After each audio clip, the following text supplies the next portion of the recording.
Hello, ladies and gentlemen. Welcome back to the Foundry. My name is John. I'm here with Sly. Sly, how you doing today?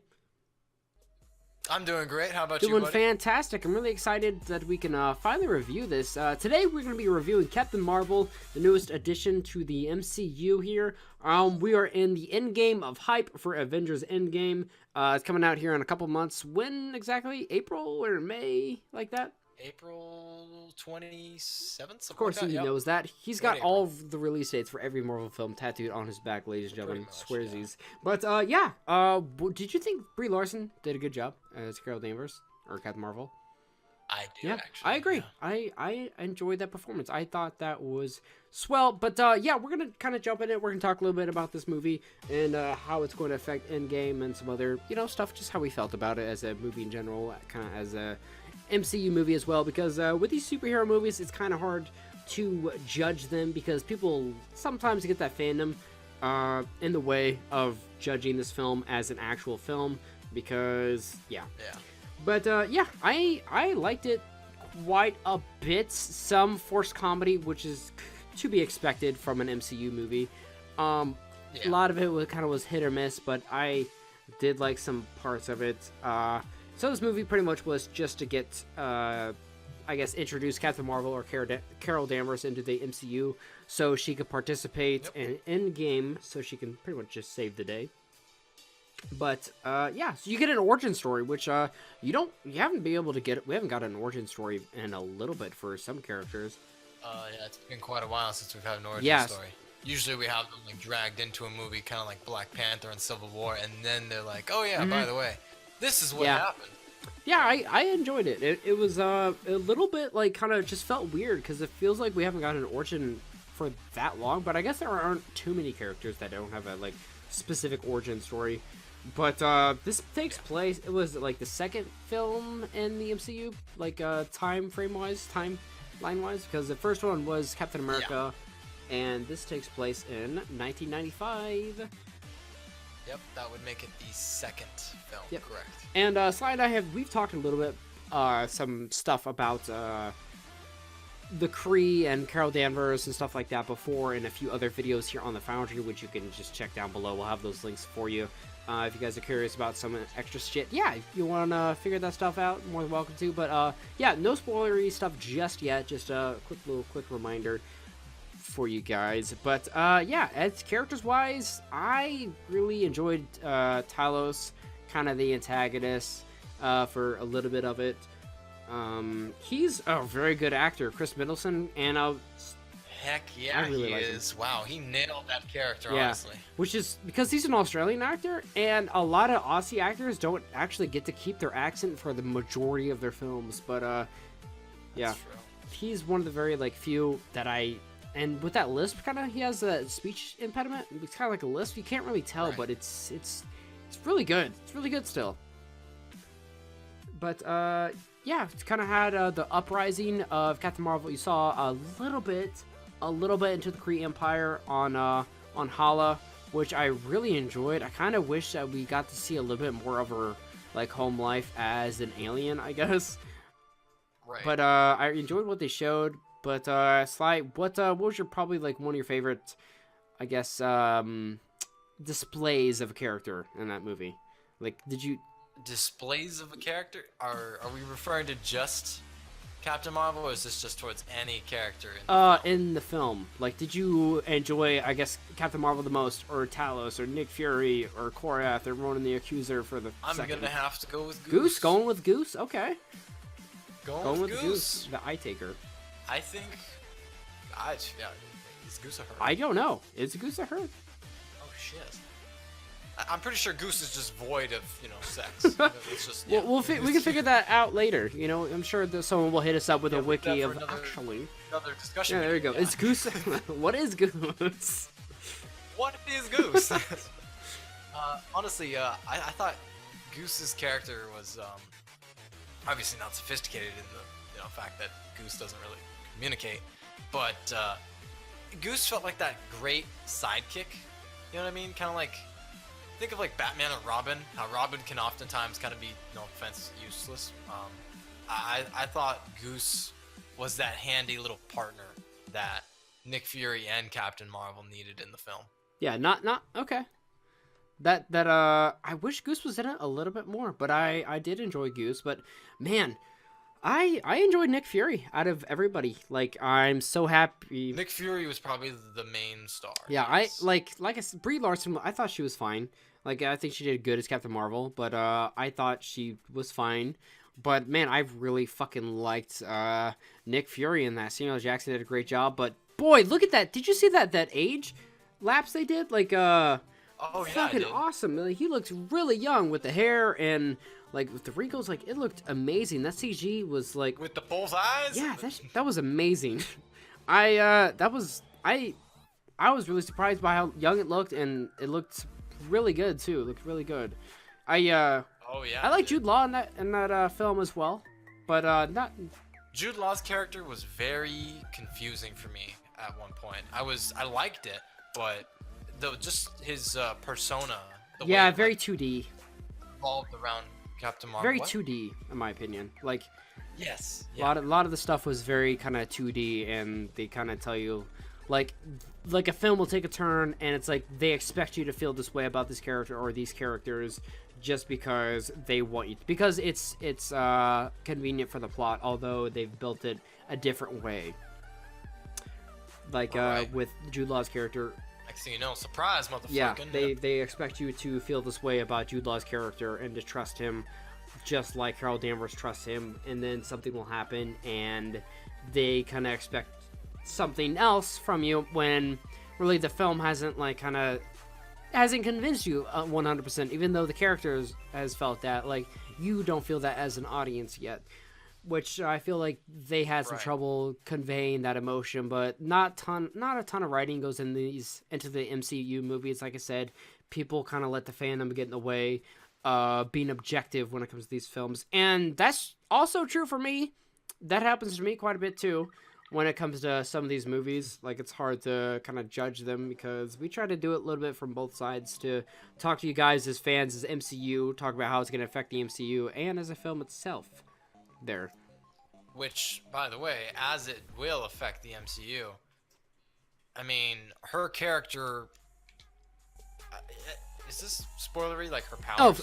I don't think so, guys. Yeah, I don't think so, not at all. Okay. I'd say going forward in That the third arm MCU, she grew was depending on insane, who- huh? Yes.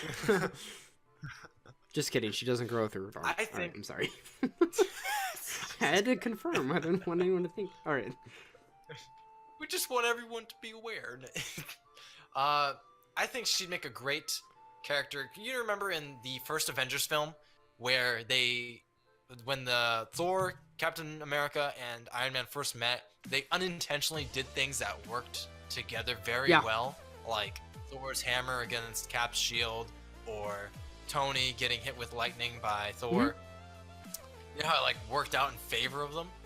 I can see that happening a lot with Captain Marvel, in the sense that because of her energy powers, with the help of someone perhaps like, Thor and, freaking God of Thunder, and then, maybe Doctor Strange, if he makes a return, that can be like cosmic level shit.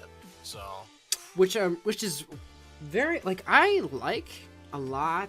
I prefer the cosmics over, like, in the MCU movies, like the Guardians movies, and like, Yes. I love the cosmic stuff so much. That's why one of the reasons I really liked Ragnarok as well. Like, because this kind of had a little bit of both in it. Like, it kind of had, like, mainly taking place on Earth, but a little bit of cosmos stuff in there, which I loved. That was probably one of my favorite parts of the film, when it took place, like, in the cosmos stuff. But yeah, like I said, she's gonna be playing. I got those vibes from Yeah, it, she's gonna be playing a major role, like, because she's gonna have to step up to the plate, because Nick Fury, like the leader of the Shield, like of Shield and the Avengers Initiative himself, he's like, this is the backup. This is the backup here. So, Yeah. He's been saving her through an alien invasion, a robot taking over, the world and threatening to blow it up. And he's like, nah, fam, they got it handled. And now he's like, shit, I need to and he close wasn't even this sure city, what the bitch. fuck was So- going on, you know? Exactly, yeah. He's just like, helicopter just crashed and there ain't nobody in it. I better call this. I know, right? And he's like, I don't know.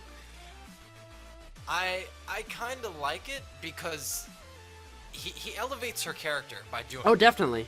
He just it's unspoken that Brie Larson's character is just like incredibly powerful.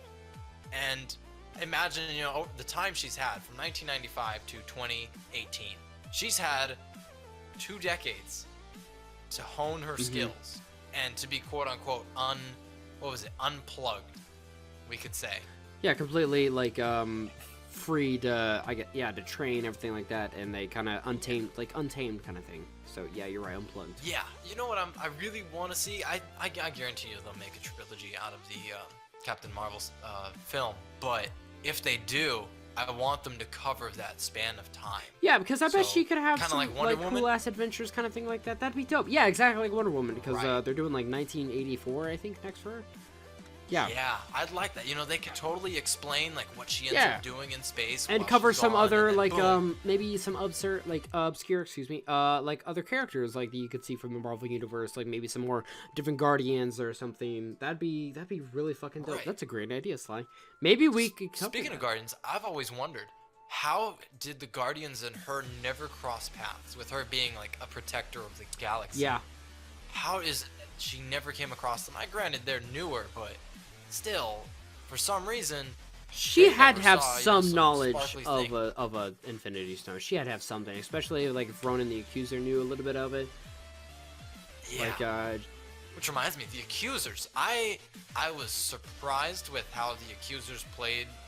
Like, the Accusers' role in the film was a shock to me. yeah, kind of just as a brute force, you know, going, you know, it kind of made it seem like they were like the brutes, like we don't really need to call them in because it's just too much. But they kind of I got those imperialism vibes from the yeah, the definitely, Accusers. definitely. Like they wanted you to feel negatively about these characters, but they were also, I guess, the guys to quote get shit done. So Yes.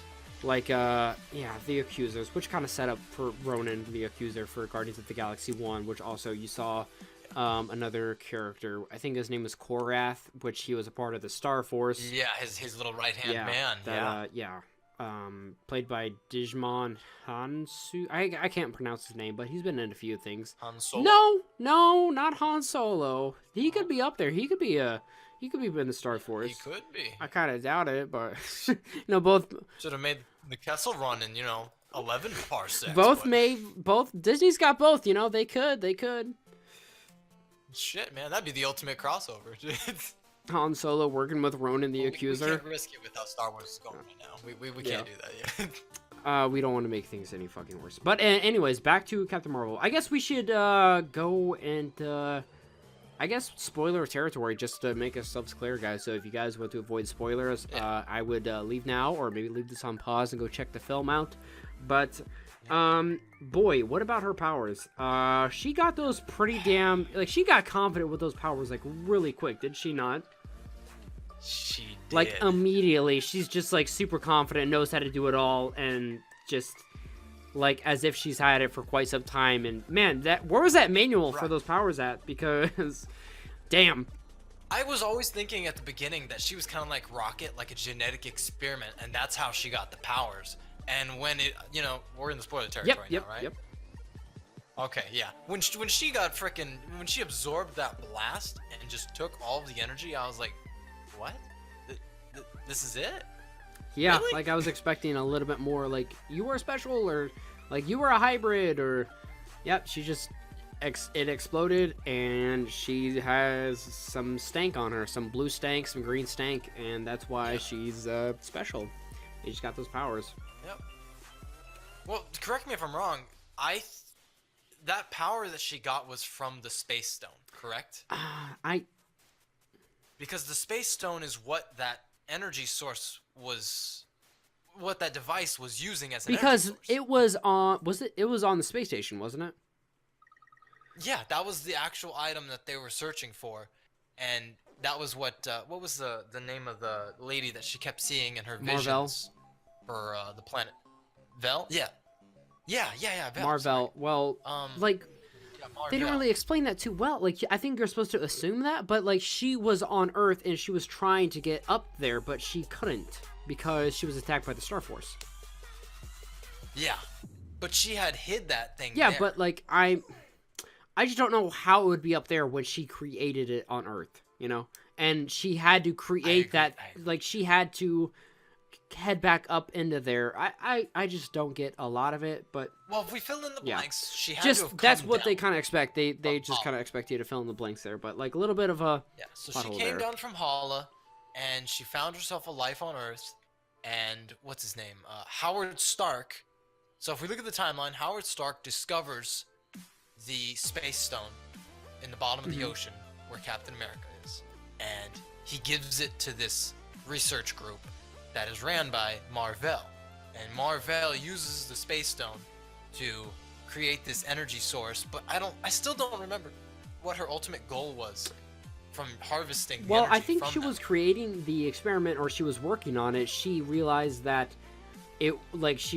well, I'm not going to give this over to Hala to make things worse for the Kree and the Skrulls. Yeah. Like, I think...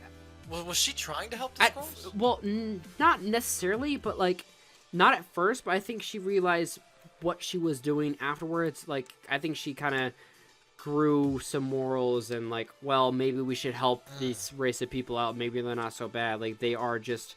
people just trying to live on just like us, and that's why the Star Force, I guess, shot her down. Like I said, like, they didn't go too much into it. They just kind of leave a lot up to speculation. Yeah. They don't really expect people to think about it too much, you know, which is...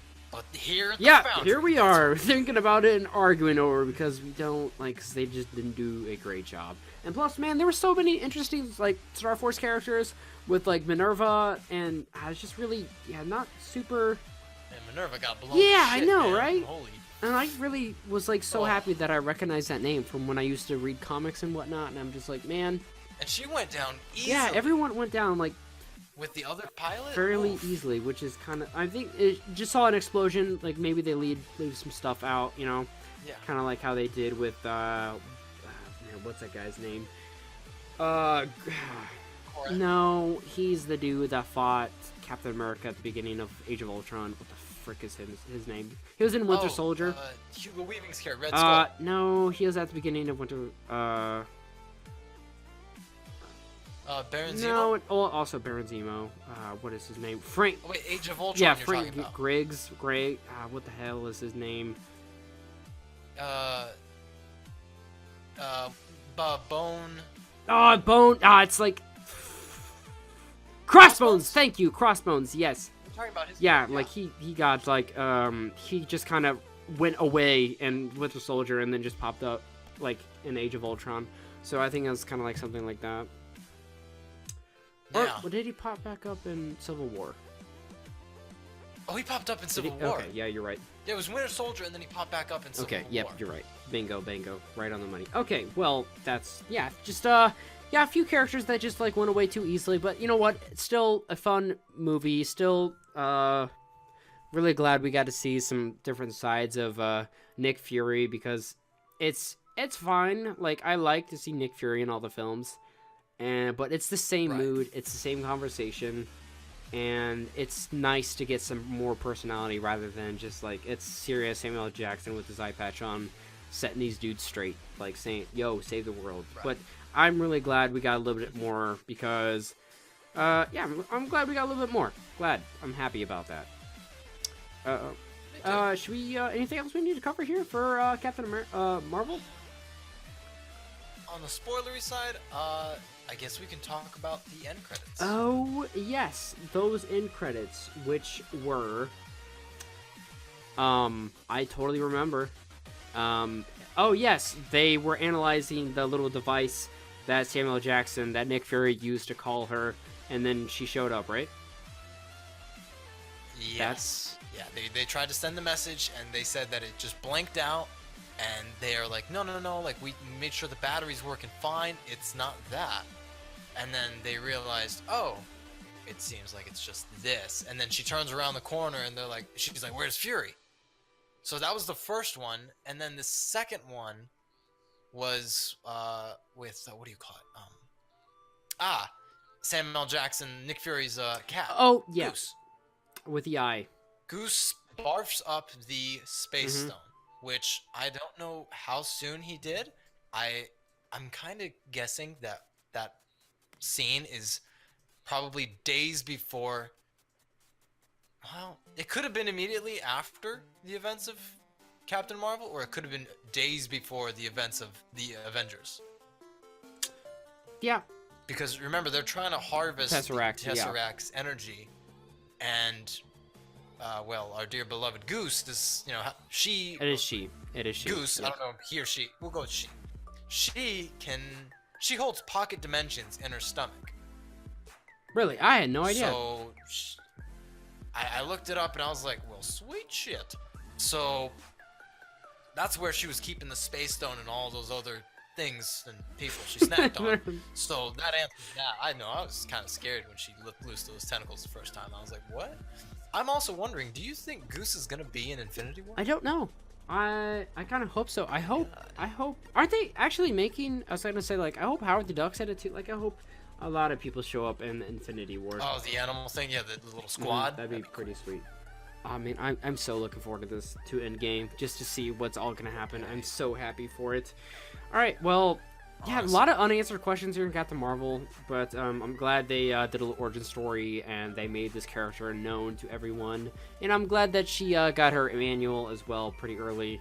You know, not everyone has a Mr. Stark to help them out with their powers, you know? No.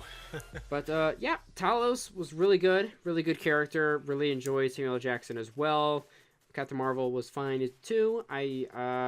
She's a very confident character, like on Earth. Yeah, she is. That's another little thing. I appreciated, like how when she drops to Earth and she just like kind of overestimates how advanced we are technologically. You know, that's what I really enjoyed. She's like, where's your like telecommuter, like where's your communicator, and just like that. Like it's so interesting just to assume, like that's right of her to assume that too, but like so wrong of you to assume it as well. Yeah. Alrighty, but thank you guys so much for watching this review on Captain Marvel. We would love some discussion down below in the comments. I'm sure I'll be back with some more Marvel stuff before Endgame comes out, but expect a review on that one. Sly, thank you for your time today, man. I had a blast. Anytime. Alright, but if you guys haven't already, please make sure to check all the links down below in the description. You guys can support us on Patreon. The link is down there, as well as our channels. You guys can check those out. But we'll see you later on the next Foundry video. Bye-bye.